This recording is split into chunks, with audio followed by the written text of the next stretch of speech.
میرے انتہائی واجب الاحترام قابل صد احترام سامعین حضرات، اللہ رب العزت کا بہت بڑا فضل ہوا، کرم ہوا، احسان ہوا کہ اللہ رب العزت نے ہمیں تمام مخلوقات میں سب سے افضل، اعلیٰ، بالا، برتر مخلوق انسان بنایا۔ اللہ تعالیٰ قرآن حکیم میں فرماتے ہیں لَقَدْ خَلَقْنَا الْإِنسَانَ فِي أَحْسَنِ تَقْوِيمٍ کہ ہم نے انسان کو سب سے بہترین سانچے میں پیدا فرمایا۔ کتنا حسین سانچے اور کتنے اعلیٰ اور بہتر سانچے میں پیدا فرمایا ہے۔ حضرت امام اعظم ابو حنیفہ رحمۃ اللہ تعالیٰ عنہ کے دور میں ایک آدمی نے اپنی بیوی کو چاندنی رات کی رات دی اور یہ کہا کہ اگر تو اس چاند سے زیادہ خوبصورت نہ ہوئی تو تجھے طلاق ہے۔ اس نے 3 طلاقیں اس کو دے دی۔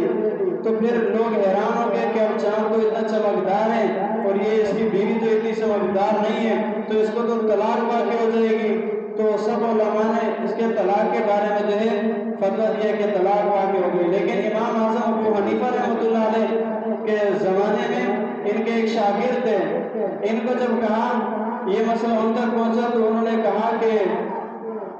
طلاق واقع نہیں ہوئی۔ تو لوگوں نے ان سے پوچھا کہ یہ طلاق واقع نہ ہونے کی وجہ کیا ہے؟ انہوں نے کہا کہ تم نے قرآن نہیں پڑھا۔ اللہ تعالیٰ قرآن حکیم میں سورۃ التین کے اندر کتنی قسمیں کھا کر فرما رہے ہیں والتین والزیتون وطور سینین وہذا البلد الامین، طور کی، زیتون کی، انجیر کی اور مکہ شہر کی قسمیں۔ پھر آگے فرماتے ہیں لقد خلقنا الانسان فی احسن تقویم، لام بھی تحقیق کے لیے، قد بھی تحقیق کے لیے، اتنی سارے تحقیقوں کے بعد اللہ تعالیٰ فرماتے ہیں۔ اور یہ آپ حضرات کے علم میں ہونا چاہیے کہ یہ تحقیق بات کو مضبوط کرنے کے لیے، جس طرح ہم اپنی کوئی بات منوانے کے لیے قسم کھاتے تاکہ بات کو اور یقین ہو جائے، تو اللہ تعالیٰ نے یہاں پر بھی بات کو اور مضبوط کرنے کے لیے اتنی ساری تحقیقوں کے بعد فرمایا کہ ہم نے انسان کو سب سے بہترین سانچے میں پیدا فرمایا۔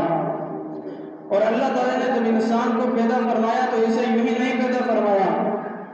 بلکہ اسے اپنی عبادت کے لیے پیدا فرمایا۔ ہم دنیا کے اندر تمام مخلوقات جو ہے، چرندے، پرندے، درخت، جو بھی کوئی سامان ہے، سب کو انسان کے لیے اللہ نے پیدا فرمایا، اور انسان کو اللہ رب العزت نے محض اپنی عبادت کے لیے پیدا فرمایا۔ قرآن کریم میں اللہ تعالیٰ فرماتے ہیں وَمَا خَلَقْتُ الْجِنَّ وَالْإِنسَ إِلَّا لِيَعْبُدُونَ کہ ہم نے انسان کو اپنی عبادت کے لیے پیدا فرمایا۔ اب عبادت کس طرح کرنی ہے، اس کے لیے اللہ رب العزت ہر دور میں انبیاء علیہ السلام کو بھیجا کرتے تھے۔ آخر میں میرے اور آپ کے پیارے پیغمبر حضرت محمد مصطفیٰ صلی اللہ علیہ وسلم کو اللہ رب العزت نے مبعوث فرمایا۔ آپ صلی اللہ علیہ وسلم کو بھیج کر اللہ تعالیٰ نے ہمیں زندگی گزارنے کا ڈھنگ بتا دیا اور فرمایا لَقَدْ كَانَ لَكُمْ فِي رَسُولِ اللَّهِ أُسْوَةٌ حَسَنَةٌ کہ تمہارے لیے بہترین نمونہ آپ علیہ السلام کی ذات ہے۔ اور جب اللہ رب العزت نے عالم ارواح میں تمام مخلوقات کو جمع کیا تھا،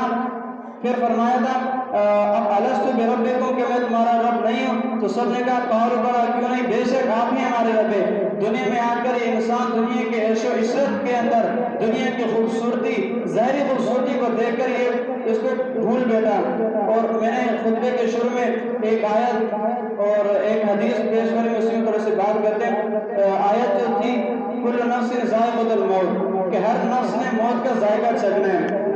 جب یہ ہمارے ذہن میں ہوگا کہ ہم نے اس دنیا سے جانا ہے، ہم نے مرنا ہے، تو ہمارے لیے دین کے تمام کام آسان ہو جائیں گے۔ کیونکہ ہم ایک مثال کے طور پر لے لیں، اب دنیا کے اندر اگر ایک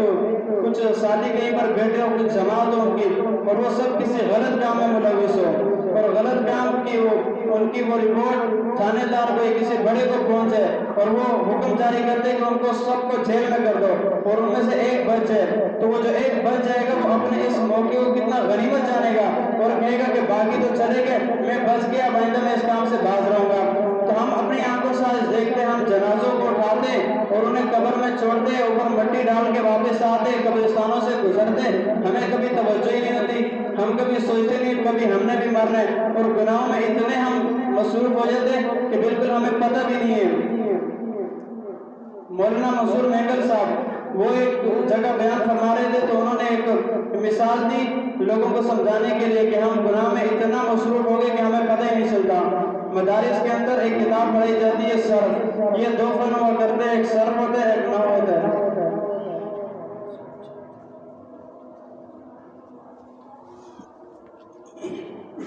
تو وہاں پر یہ دو فن پڑھائے جاتے ہیں، تو وہ فرما رہے تھے کہ ایک طالب علم آیا، اس کو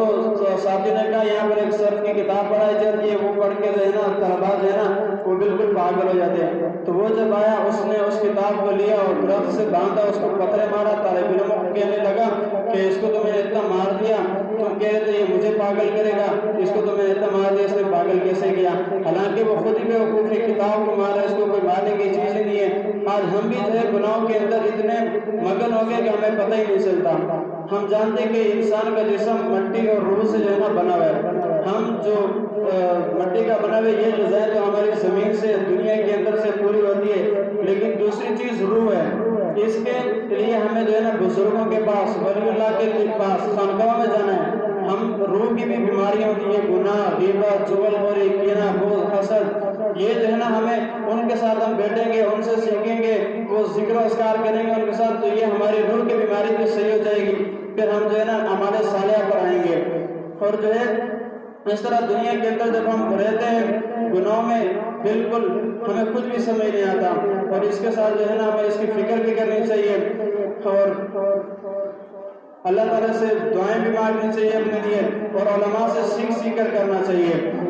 یہ دنیا میں اللہ تعالیٰ نے بھیجے امتحان کے لیے۔ اب ہم نے دیکھے کہ امتحان کے اندر کوئی اگر اچھے امتحان دیتا ہے، پرچے پاس کرتا ہے، تو اس کے لیے پھر اچھے نتائج آتے ہیں۔ اللہ تعالیٰ نے ہمیں دنیا بھی اسی امتحان کے لیے بھیجا ہے، ہم یہاں اچھے اعمال کریں گے تو اللہ تعالیٰ ہمیں جنت دے گا، اور اگر برے اعمال کریں گے تو دوزخ میں جو ہے نا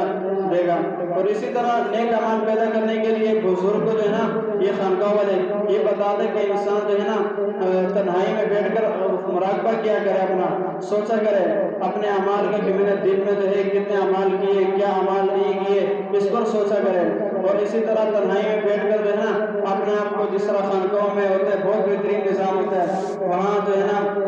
یہ کراتے، آنکھیں بند کر کے تصور کراتے کہ میں بھی مر گیا ہوں، پھر اس کے بعد جو ہے میرا جنازہ ہونے والا ہے، مجھے قبرستان لے کر گئے، مجھے قبر میں ڈال دیا۔ تو اس طرح جب ہم کریں گے، سوچ کریں گے، فکر ہوگی، تو جو ہے نا ہمارے اندر سے پھر برے اعمال ختم ہو جائیں گے اور جو ہے نیک اعمال آ جائیں گے۔ اگر کوئی یہ کہے کہ میرے اندر سے برے اعمال ہی ختم ہو جائے، یہ نہیں کہہ سکتا، کیونکہ برا مادہ انسان کے اندر ہے، برائی سے بچے گا تب تو کمال ہے۔ اگر برا مادہ ہی نہ ہو پھر بچنے کا کیا فائدہ؟ وہ تو فرشتے ہیں کہ ان کے اندر صرف لا یعصون اللہ ما امرهم ویفعلون ما یؤمرون، وہ تو وہی کرتے جو انہیں اللہ تعالیٰ کی طرف سے حکم ہوتا ہے۔ اور باقی ہم جو ہے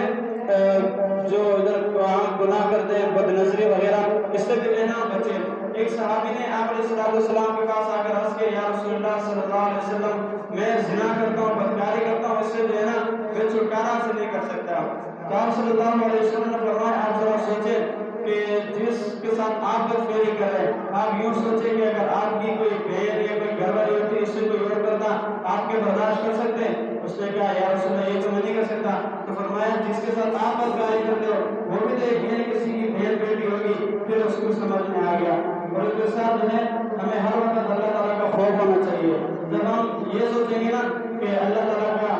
ہمیں خوف ہے، اللہ تعالیٰ دیکھ رہے، تو پھر ہم جو ہے نا ہر گناہ سے بچ جائیں گے۔ اور اس طرح جو ہے آخر میں ایک بات عرض کرنی ہے، آج کل جو ہے یہ بڑے موبائل ہے نا، یہ بہت مطلب عام ہو گئے، چھوٹے بڑے سب اس کو استعمال کرتے ہیں۔ اس کے اندر سب جانتے ہیں اچھی چیزیں بھی ہوتی ہے، بری بھی ہوتی ہے۔ اگر کوئی انسان اس کا اچھے استعمال کرے تو بہت ہی بہتر ہے، اگر اس کو صحیح استعمال نہ کرے تو پھر تو خسارہ ہی خسارہ ہے۔ تو ایک حدیث میں آتے ہیں کہ قیامت کے دن مومن بندے کے اعمال کو اس طرح بڑھا دیا جائے گا جس طرح روئی کو اڑایا جاتا ہے۔ تو صحابہ کرام نے اس کی وجہ پوچھی کہ اس طرح کیوں اس کے اعمال نامے جو ہے نا اڑا دیے جائیں گے؟ تو آپ نے صلی اللہ علیہ وسلم نے فرمایا کہ وہ مجمع میں تو بظاہر لوگوں کے سامنے اچھے کام کرتے ہیں، لیکن تنہائی میں وہ اللہ تعالیٰ کی نافرمانی والے کام کرتے ہیں۔ اور اس پر یہ موبائل جو ہے بڑا یہ بالکل واضح چیز ہے، یہ جو ہے نا تنہائی میں استعمال کرتے ہیں۔ اور اس میں قرآن کریم کے اندر سورۃ یاسین کے اندر اللہ تعالیٰ فرماتے ہیں، الیوم نختم علی افواہہم وتکلمنا ایدیہم وتشہد ارجلہم بما کانوا یکسبون، کہ قیامت کے روز کے بارے میں فرمایا ہے کہ جس روز ہم زبانوں کو تالے لگا دیں گے، جب زبان بند ہو جائے گی، اور اس وقت وتكلمنا أيديهم اور تمہارے ہاتھ گواہی دیں گے باتیں کریں گے اور پاؤں بھی جو ہے نا جس طرح ہم گناہوں پہ چل کے جائیں گے یہ ہاتھ تو ہمارا اوپر اسکرین پر استعمال ہو رہا ہوتا ہے کل قیامت کے دن یہ ہاتھ بول پڑیں گے یہ پاؤں بول پڑے گا یہ زبانیں بول پڑے گی تو لوگ حیران ہو کر پوچھیں گے ان سے کہ تمہیں کس نے بولنے کا حکم دیا تم کس طرح بول پڑی تو وہ کہیں گے جس طرح تمہیں دنیا کے اندر اللہ تعالیٰ نے بولنے کا حکم دیا تھا بولنے کی تمہیں قدرت تھی آج اللہ رب العزت نے ہمیں بھی بولنے کی قدرت دی اس لیے اللہ تعالیٰ سے دعا ہے کہ اللہ رب العزت ہمیں سمجھ